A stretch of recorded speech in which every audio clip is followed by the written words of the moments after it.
तो कल शाम 7:11 पर इंडिया की second most expensive movie Adipurush का टीजर आया था, जो कि बेस्ड होने वाली है इंडिया की सबसे epic mythological story line Ramayana के ऊपर।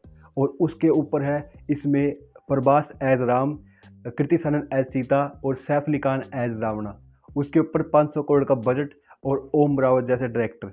और ये सब सुन के आपको जितनी ज़्यादा एक्साइटमेंट हुई होगी और आपकी जो एक्सपेक्टेशन बढ़ गई होगी इस मूवी से, मैं कहूँ कि ये टीजर उस पर 10% भी खरा नहीं उतरता। और पिछली वीडियो में मैंने एक लाइन बोली थी कि अगर तुम्हें कभी निराश नहीं होना तो ये मान के चलो कि तुम निराश हो गए ही होगे, तो तुम कभी निराश नहीं होगे। और पता नहीं इस टीजर के टाइम पे मैं इस लाइन को कैसे भूल गया, और उसके बजाय मैं कई अलार्म सेट करके बैठा था कि मैं इसको 1 सेकंड भी मिस नहीं करूँगा और इसका लाइव टेलीकास्ट देखूंगा सीधे अयोध्या से। और उससे ज़्यादा दुख तो मुझे ये देख कर हुआ कि जब इस टीजर का लाइव लॉन्च चल रहा था तो लाइव चैट में पूरे और इंडिया के फैन प्रभास को डार्लिंग डार्लिंग कहकर कह रहे थे कि यार जल्दी टीजर निकाल लो, हम वेट नहीं कर पा रहे हैं। और उनको टीजर देखने के बाद जो निराशा हुई होगी ना, वो मैं इमेजिन कर सकता हूँ, क्योंकि मैं भी उन्हीं में से था। और भाई मैं काफ़ी ज़्यादा निराश हूँ टीजर से। चलो अब सीधा टीजर की बात करते हैं इन सबसे अलग। तो मूवी में हमें पूरी रामायण की स्टोरी लाइन नहीं दिखाई जाएगी, बल्कि में वो सीक्वेंस दिखाई जाएगी जब श्री राम लंका से सीता माता को बचा कर लाते हैं, और राम सेतु का फॉर्मेशन, उसके अलावा हनुमान का पूरे समुद्र को लांघने वाला सीक्वेंस, और वानर सेना और राक्षस सेना की फाइनल एपिक बैटल, ये सब कुछ हमें मूवी में दिखाया जाएगा। और इसी के कुछ ग्लिम्स हमें टीजर में देखने को मिले हैं, और वो भी काफ़ी चीप वीएफएक्स और सीजीआई से। सीजीआई और वीएफएक्स की बात थोड़ी देर बाद करेंगे, लेकिन उससे पहले टीजर के कुछ गुड पॉइंट्स के बारे में डिस्कस कर लेते हैं। तो एनिमेटेड और सीजीआई के सीक्वेंस के अलावा जितनी भी सीक्वेंस थी वो काफ़ी ज़्यादा बढ़िया थी। जैसे प्रभास का वो आसमान में तीर मारने वाला सीक्वेंस एज राम, वो काफ़ी ज़्यादा बढ़िया था। उसके बाद कृति सेनन का लुक रिवील एज सीता, वो काफ़ी ज़्यादा ब्यूटीफुल सीन था। उसके बाद सैफ अली खान का एज रावण, वो 10 हीरो वाला सीक्वेंस, वो भी काफ़ी अच्छा लगा। और इन सब के ऊपर बैकग्राउंड म्यूजिक जो सराउंड क्रिएट करा था ना, उसने ही टीजर को बचा लिया। और सबसे बेस्ट प्लस पॉइंट मेरे हिसाब से टीजर का वही था, और वही था जो इस टीजर की फील को बरकरार रखे हुए था।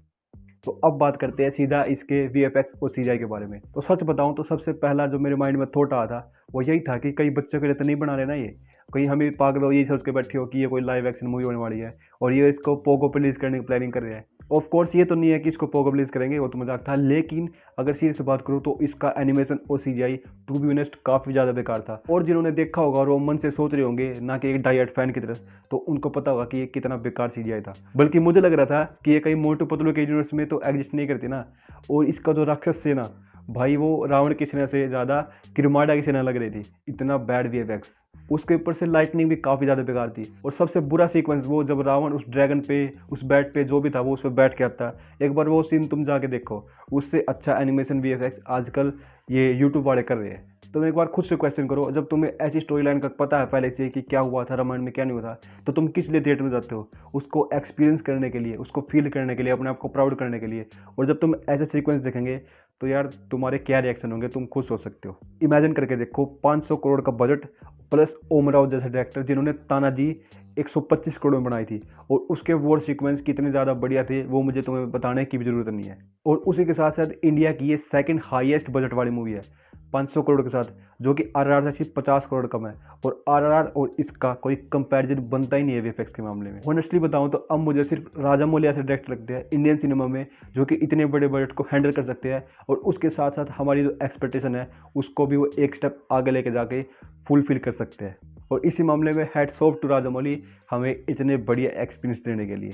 और इतना सब सुन के जो सोच रहे होंगे कि मैं कोई साउथ का या बॉलीवुड का कंपैरिजन कर रहा हूँ या इनको अलग नज़र से देख रहा हूँ, तो भाई ये कोई बॉलीवुड या कोई टॉलीवुड नहीं है, बल्कि ये इंडियन सिनेमा में है।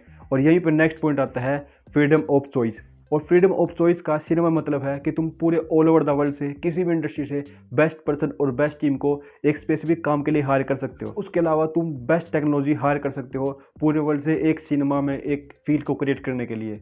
और अब तो तुम्हारे पास बजट की भी कमी नहीं है, क्योंकि 500 करोड़ एक छोटा बजट नहीं होता यार उसको फुलफिल करने के लिए। और टीचर के पास कब से पैसे कमी पड़ने लगी, और इन सब को संभालने के लिए एक बड़े विजुअल माइंडसेट की जरूरत पड़ती है। और ओम राउत जैसे डायरेक्टर मुझे नहीं लगता कि इसमें पीछे होना चाहिए, लेकिन जो आउटपुट निकल के आया है, मैं पूछना चाहता हूँ कि किसी ने इसको अप्रूव किया कि तुम ये दिखाओ ऑडियंस खुश हो जाएंगी। भाई यार क्या बनाया तुमने यार। देखो ये सब करके तुम प्रभास के नाम पे, स्टोरी के नाम पे, बजट के नाम पे, हाइप के नाम पे कमाई तो कर लोगे पैसे की, लेकिन तुम कभी ग्रोथ और इज्जत नहीं कमा पाओगे। इसके अलावा एक और चीज़ है, अगर तुम्हें अपने आप को इम्प्रूव करना है तो तुम्हें अपनी पास्ट में की हुई गलती को सुधारना पड़ेगा।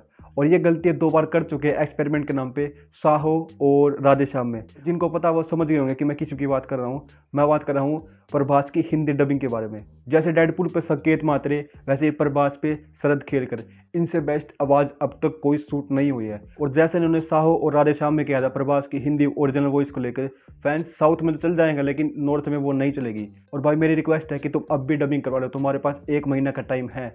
लेकिन ये करवाएंगे नहीं क्योंकि मूवी ऑलरेडी हिंदी और तेलुगु में एक साथ शूट हो चुकी है, तो यहाँ भी हमें डिसअपॉइंटमेंट देखने को मिलेगी। अगर फाइनल कंक्लूजन की बात करें तो मैं काफ़ी ज़्यादा निराश हूँ और सिर्फ होप कर सकते हैं कि इसके वीएफएक्स और सीजीआई में कुछ तो सुधार आए। लेकिन अगर फाइनल ट्रेलर भी ऐसा हुआ तो मुझे नहीं लगता कि मैं इसका फर्स्ट डे फर्स्ट शो देखना चाहूँगा, अगर कोई और ऑप्शन होगा तो, जो कि है नहीं। और फिर अब तो उम्मीद कर सकते हैं कि कुछ ना कुछ बेटर हो। तो अपने ओपिनियन कमेंट में बता देना, मुझसे एग्री करते हो डिसएग्री करते हो वो बता देना। हम मिलते हैं नेक्स्ट वीडियो में और ऐसे हॉनेस्ट ओपिनियन मिलते रहेंगे। जय हिंद, जय नवोदय, आते रहना।